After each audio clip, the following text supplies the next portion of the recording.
Lash Room, maraming tatanong sa akin kung ano yung mga glue na ginagamit namin dito sa Lash Room by Joanna Jill. So, ayan. Ayan to yung mga ginagamit naming glue. Ayan.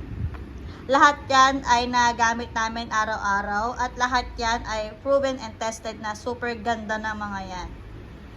At syempre, dapat meron din tayong ganito para alam din natin yung temperature at humidity ng ating paligid.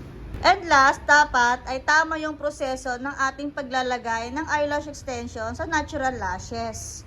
Hindi yung maganda nga yung glue na gamit natin, high quality, pero yung lagay natin is ganun-ganun lang, tanim-tanim lang, is walang mangyayari. Kahit anong ganda ng gamit natin, kung hindi naman tama ang gawa, wala rin. And last, dapat alam din natin yung drying time ng isang glue. Kung tayo ba ay mabilis maglagay or medyo matagal pa tayo maglagay. So, dapat alamin din natin yung mga drying time ng ating ginagamit na glue. So, yun lang. At sa mga may-ari ng glue na to, baka naman!